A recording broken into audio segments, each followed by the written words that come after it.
All right, what's going on, boys? It's Keg back with another UFC pay-per-view, actually. Full card breakdown for tonight's UFC 278. Hit the like button, subscribe to the channel. The boys don't ask for much here. That's all we ask. If you want to sign up to the channel, football's around the corner, NFL and college football, like literally a week or two away. So sign up, use the promo code BETS25 off. It'll get you 25% off the first week or month. And along with that, you get a great community for the Discord, articles, a ton of content. So check out runpuresports.com and use the promo code BETS25 off if you guys want to sign up. All right. Not a bad card. I like the card, all in all. I think there are some spots to attack. But a lot of these fights are passes, I think. So we'll start at the top, go all the way down. Amir AlBazi, Francisco Figueiredo. So Figgy really is nothing like his brother, Davison Figueiredo. Everybody knows, currently the world champion, although he will probably lose to Brandon Moreno the next time that they fight. But his brother does not have the durability, the cardio, speed, power of his brother.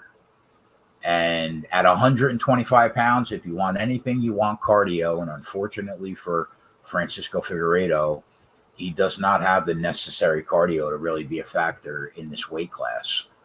So I think his takedown defense is not great. And between not being well, maybe he's durable, but between not having the cardio and between having a suspect takedown defense, that's not exactly where you want to be when you're fighting Amir AlBazi, right? Because his pace, his wrestling, his cardio, his submission grappling game are all assets that he'll be bringing into the fight. Now, is Figueiredo game for the first round? Yeah. Maybe a couple minutes into the second round? Yeah.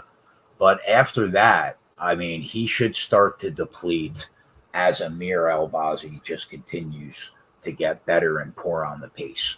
So it has been a long layoff for AlBazi, about a year and a half since we last saw him against Zhalgas Zhumagulov, but he should make improvements. 28 years old, entering his prime. You would think over the last 19 months that he's gotten better. So I'm looking forward to seeing it. Odds open offshore, AlBazi around a $3 favorite. He's taken an additional $2, basically. And right now, he is minus 480 in some spots. Crazy. But I get it. I get it. 6-time Brazilian Jiu-Jitsu national champion for Sweden. And that back class, and I think a smart game plan, will probably win the day here as long as he is smart. So my gut says that he'll win by decision, but at plus 110, there's not a ton of meat on the bone. I don't even know if that's still plus 110. Let's take a look.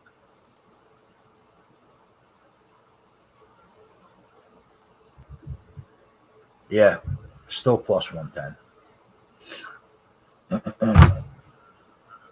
I don't know. I guess I don't mind it, but I think if I was looking to get involved, I'd probably take a chance on the sub prop at 3-1, or maybe AlBazi in round 3, or by sub at like minus 115, minus 120. But the fight is a pass. Besides that, Arichi Lang against Jay Perrin. These guys are both okay. They seem relatively similar. And it's a pretty close fight, as the odds would indicate. Right now, what are the odds? Yeah, Arichi Lang is minus 130. So, I mean, listen, both fighters average over a couple takedowns per 15 minutes. They both have around the same takedown accuracy. But, you know, Arichi Lang didn't look great in that Cody Durden fight. He got taken down repeatedly. So would it shock you if Jay Perrin takes him down? No, of course it wouldn't. But I would give Arichi Lang probably the advantage on the feet slightly. But it's hard to put Jay Perrin away, as we've seen. He's pretty durable. He takes bombs, and he just keeps coming. So I don't think that Arichi Lang will be the first fighter to knock him out, especially when you consider how he handled the damage at 135 pounds. It's a no-brainer that he should be able to handle this damage. So the odds were a little crazy. Arichi Lang opened minus 300. And Perrin has taken about $1.70 worth of the line move. I agree with the move, but I mean, can't take him now, right, on the money line. You've lost way too much value. So if I was going to get involved, it would be his decision prop at plus 250. If you wanted to throw a couple bucks on the sub prop at 8-1, I don't mind it. But I think that your best chance of cashing the ticket will be by decision.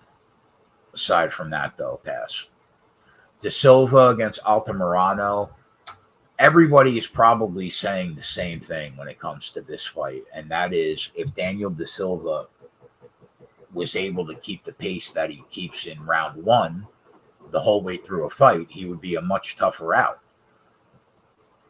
Unfortunately for him, he just can't. And one of the things you need at 125 is cardio, and he doesn't really have it past the first 6 minutes, maybe.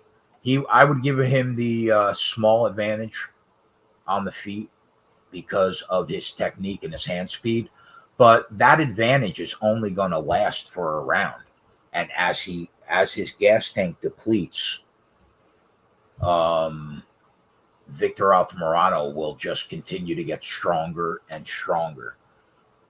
Now, he was a former flyweight champ in LFA for a bit.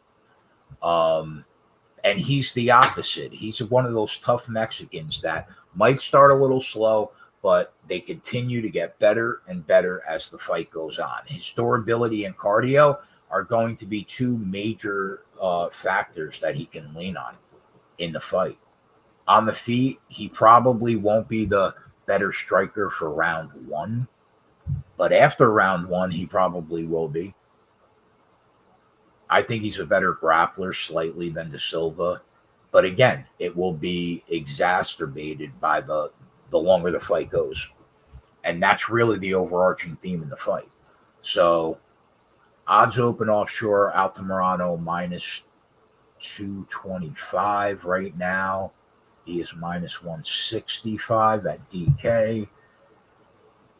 I agree with the move because he should have never been minus 225. I think that number was a little crazy at open. I think this line seems more fair from a betting perspective, but I'm not going to bet it pre-fight. I think that there are a few fights on this card that are live betting opportunities, you hope, and this is one of those fights. I think you have to hope that De Silva wins round one, looks good, but Altamirano is still relatively fresh. And if that happens, you hit the button on Altamirano because he should be plus, I don't know, 170 at that point, maybe. So for me, I'm going to avoid this pre-fight. I'm going to hope that De Silva wins the first round, and then maybe we'll get on Altamirano live. Aside from that, pass.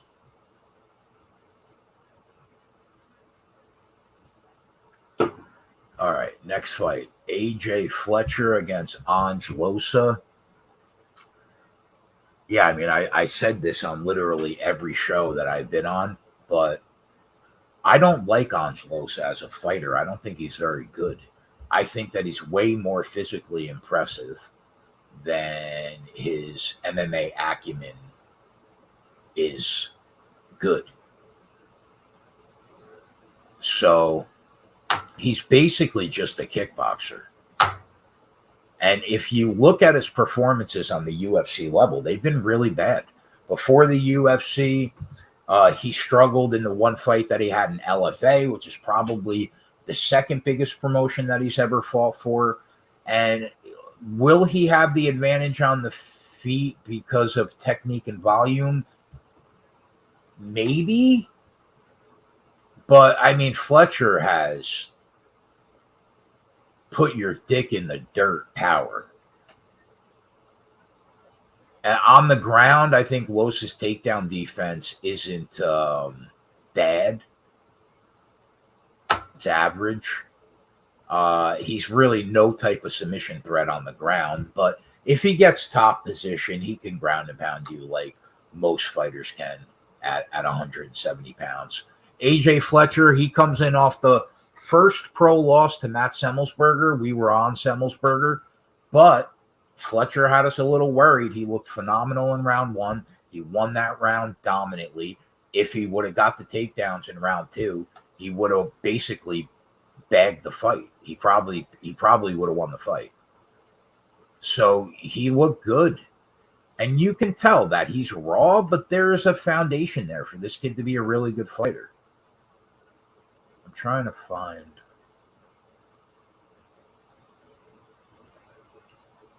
Yeah, he lost the unanimous decision to Semmelsberger. I mean, Matt Semmelsberger's pretty good. It's better than Angelosa. So for me, the over 2.5 rounds is what? Almost minus 200. If that's the case, there has to be some value on him, on Fletcher, to win by decision at like plus 170. Let me see if it's still that number. Yeah. So my pick would be Fletcher by decision here. I'm going to sound like I have a lisp. Let me get this out of the way. I'm getting all my bottom teeth pulled out because I'm getting fake permanent replacements. And I've got like 4 left before they get yanked out next week. And I'm starting to sound like Mike Tyson. These videos are going to be like comic relief for a little while until I got my new set of chompers. But, all right. Sean Woodson, Luis Saldana, with the exception of that Julian Erosa loss, where Sean Woodson just happened to get caught in something, he has been really good. He's looked really, really strong.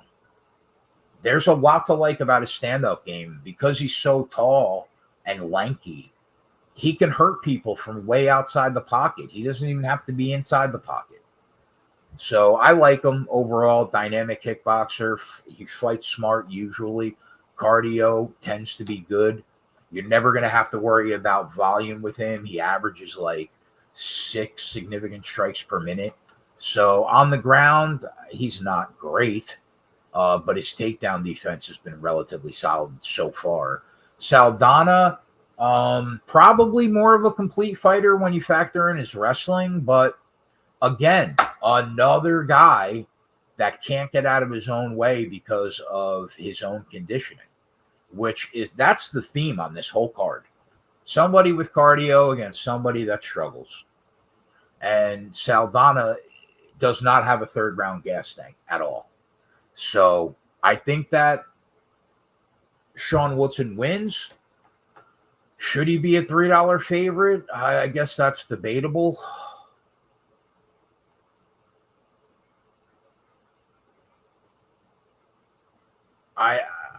I lean that Woodson will probably win by decision.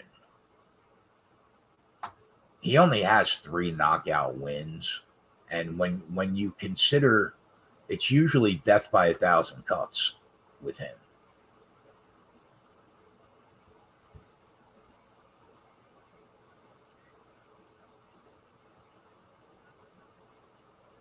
Right now, plus 120 at DK, which is the only book I have up at the moment. I guess that's probably the way that I would lean. Sean Woodson by decision plus 120. He just doesn't have the power to knock people out. Not at a plus 150 price tag. All right, next fight, Santos Gordon. Another fight where I'll be looking to live bet it. It's a bad look when you're getting finished by Clay Guida in 2021. And that's what happened to Leo Santos last time out. And that's a bad look, man. And the story on this guy has been the same. He's got 5 minutes of cardio. That's the theme this week. Is he going to be better than Jared Gordon in round one? Yeah. Can he put Jared Gordon away in round one? Definitely. He can knock him out. He could submit him. But if he doesn't finish the fight, then Jared Gordon, as long as he is relatively fresh, is going to be an overwhelming favorite to win round 2 and 3. Santos does not have the cardio to last. He blows his load early and then he's done. So I am going to take a small piece of him in round 1 at 8-1. If it wins, great. If it doesn't, it's a minimal investment. And I'm going to probably hope that doesn't cash so I could actually bet Jared Gordon. Because if he loses the first round, it'll probably be a pick'em going into round 2, if I had to guess. Maybe minus 150. But, I mean, minus 150 is not bad because he will be a huge favorite to win the second and third round. So, yeah, that's the way I'm going to go. Santos 8-1, round 1, and hope I can bet Gordon live.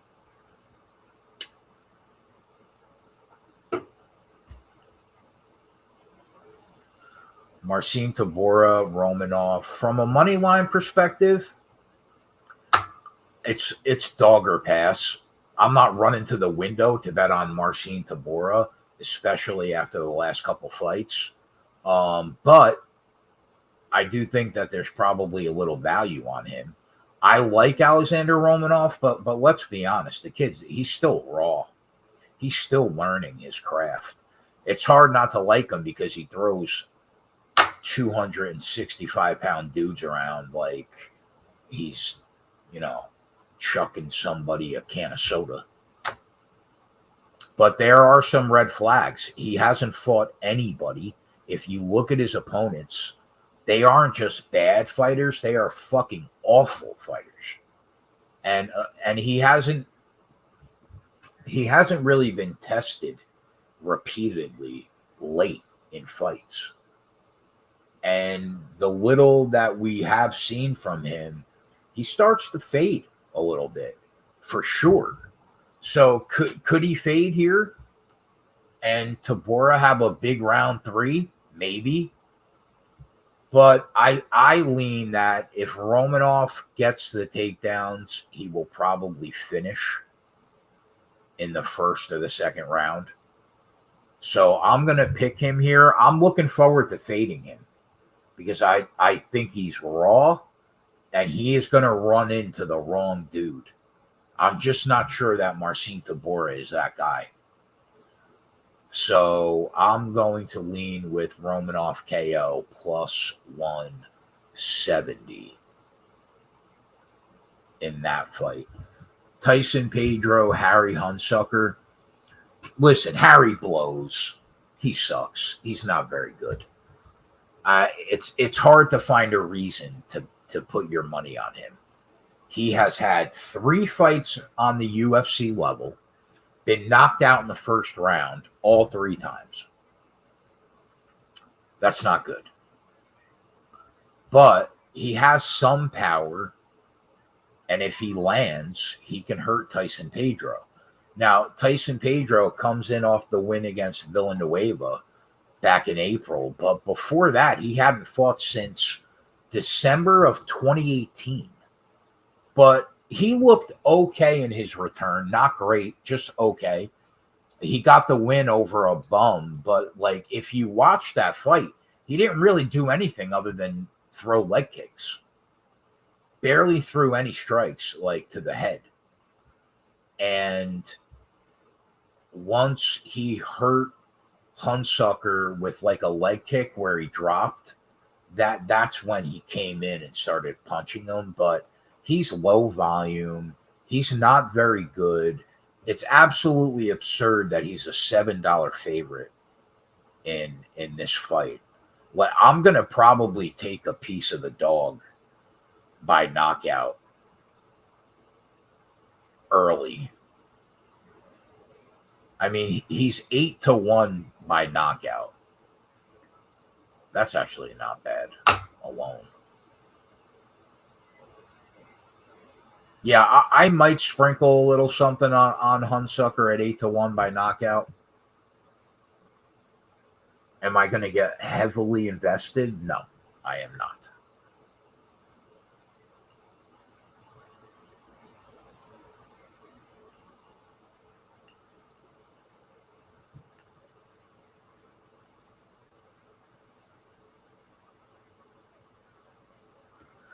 All right, Wu Yanan, Lucy Pudilova. Go to my Twitter account to feel out. You can see how I actually feel about this fight. I'm going to try to keep it PG. We're on the split prop. Who cares what happens in the fight? Nobody. If you're betting either one of these chicks, you should have your head examined. Period. Now, I think we are going to get priced out of the market eventually. But this fight, basically, what, a coin flip, right?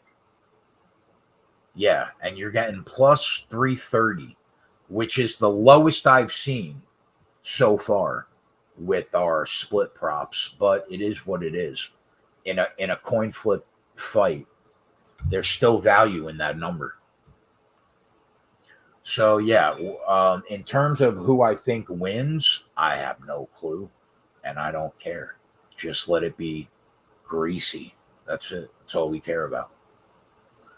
Jose Aldo, Merab Dvalishvili. Yeah, so listen, Jose Aldo is still a machine. People think that he isn't the same fighter because he's like 150 in fight years, but his body is only 35, and he looks phenomenal. And if you go back and you look at his losses over time, he's only lost to UFC Hall of Famers. Holloway, McGregor, Volkanovski, Jan. They will all be in the Hall of Fame, all of them. So besides that, he dropped the Marlon Moraes fight. But he didn't. If you watch the fight, you know he won. And like his wins over Rob Font and Cheeto Vera are really impressive. Look at what Cheeto has done to the rest of the division. I mean, Aldo made him look like a human and beat him. In a 3-round fight, he is still elite. His striking and his cardio still hold the test of time in a 3-round fight, period. And his fight IQ is as good as anybody's in the game. And what he will need in the fight, fantastic takedown defense. 90% takedown defense, and he's had about 1 million fights in the UFC. So that's really, really, really strong. That is a legitimate 90%. So his opponent, Merab Dvalishvili, has looked good since joining the UFC, but he's beatable. I said the other night, he's lost 23% of the fights he's been in. He's clearly beatable. His striking game, and specifically his striking defense, has a ton of holes. He should have lost the fight against Marlon Moraes. He got dropped 3 times in the first round. He got lucky that it wasn't stopped. He rallied and he came back. Everybody likes Merab because of his takedown game, which is good, But that 7 takedowns per 15 minutes is bullshit. He had 26 takedowns in 2 fights. It's closer to like 3. And the fight comes down to, do you think he will be able to get the takedowns? If you do, then you back him. If you don't, then he's in for a long day, man, because Aldo is going to light him the fuck up on the feet. So I bet Aldo by decision at, you can get plus 260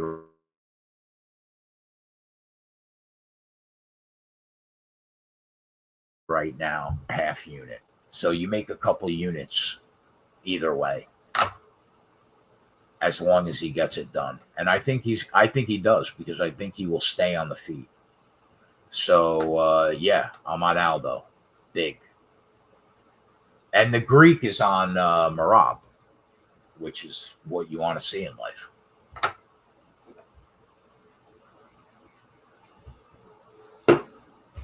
Paulo Costa, Luke Rockhold. So everybody knows I tweeted it out on Monday. We were going to be on Paulo Costa by knockout. We were going to be on Paulo in round 1 or 2. And we got the best number we could.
I don't know what just happened there, but I'm back. Yeah, so I think that Paulo Costa is going to hit him twice.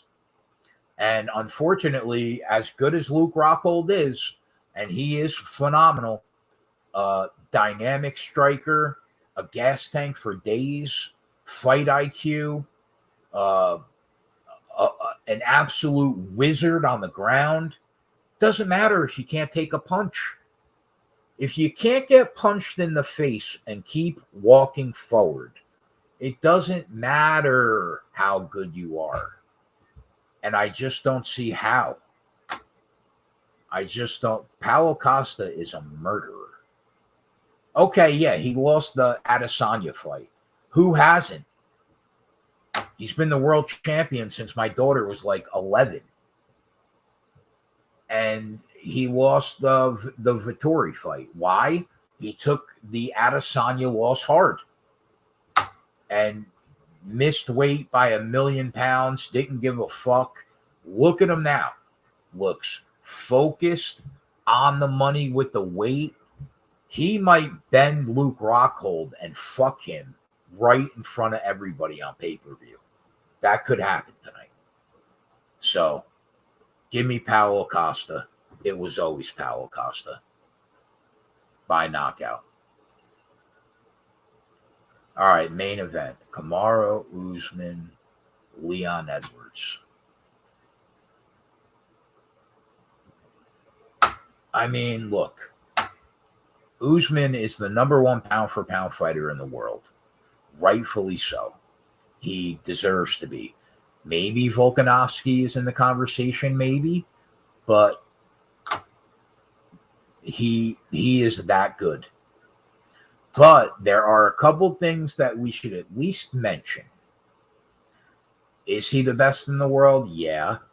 But Leon Edwards he's improved more since the first time they fought than Kamaru Usman. Number 2, he broke his hand. had surgery back in February. It's his power hand. Is he going to be tentative? I don't know. Maybe. I have no clue. Number 3, he got a role in the Black Panther sequel. People think he's Hollywood now. And listen, at the end of the day, you don't want any distractions going into a cage fight, obviously. But if Kamaru Usman has shown us anything, it is that he's professional. He's going to go in there and he will be as prepared as he normally is to fight. I have no doubt. Now, the one wrinkle in his game plan that he did not have the first time they fought was legitimate knockout power. He didn't really know how to throw his hands yet. It really wasn't until Trevor Whitman got a hold of him that he really started to put it together. And now he's got legitimate, I will knock you out with my jab power. Knocked out Burns, knocked out Masvidal, should have knocked out Colby in the second fight. That fight should have ended in round 2, but Herb Dean's a piece of shit. And that is something that Leon Edwards is going to have to deal with. Now, Leon Edwards, who has fought and scraped his way to the title picture, winning 9 fights in a row over the course of the last 6 years. He's finally going to get his opportunity to avenge the last loss that he had in the octagon, which was Usman back in 2015. He is a very well-rounded fighter. He's a dynamic striker. He's probably a better striker than Kamaru Usman is, soup to nuts. He doesn't have the power that Kamaru Usman does, but he's a better striker. He's a solid wrestler. He's not Usman, but he's a solid wrestler. He's got good top control. He's got cardio for days. Fight IQ has always seemed above average. And where he has really improved is takedown defense. That's going to be big for him tonight. So the odds open offshore, Usman minus 300 currently sits like a $4 favorite now. I get it. I agree with it. If you look at Usman lately, I think that the value is on his knockout prop at plus 270. I bet that. Now, I will bet him on the money line. I just have to figure out what I'm going to tie it to. But I will probably bet him on the money line with something, just to back myself up in case he doesn't knock him out. But as a small hedge, I bet Leon Edwards to win in round 2, 3, or 4 at 12-1. Tyler brought that up to me earlier in the week because he thinks that Edwards is going to actually win. I don't, but I am going to use that bet as a small hedge just in case he shocks the world. It could happen. It could definitely happen. I doubt that it happens, but it could happen. So I am going to just hedge slightly. But I'm on Usman KO plus 270, and I just have to figure out what I'm going to tie him to. But that's it, boys. That's every fight in that's on this card. So listen, the live betting show that I have is for subscribers up until the end of the month. September 1st, anybody can watch it for free for now over on the Sports Keg YouTube channel. But I'm obviously still going to continue to, make content here with the boys. All my guys are here. Love everybody here. So I'm going to continue that, and I'm going to try to grow the audience on my channel as well. And that's it. Tomorrow morning, 11 o'clock in the morning, Coop and I will be back here talking about the NASCAR Cup Series race at Watkins Glen. Then at noon, Joey and JJ will be breaking down the MLB slate. And then at 1 o'clock, me, Coop, and JJ over at Run Pure Sports YouTube will be on there breaking it down, DFS and bets. And that's really it. Hope your action runs pure. If you're going to crush, do it responsibly. And I'll see you tomorrow. I'm out. Later.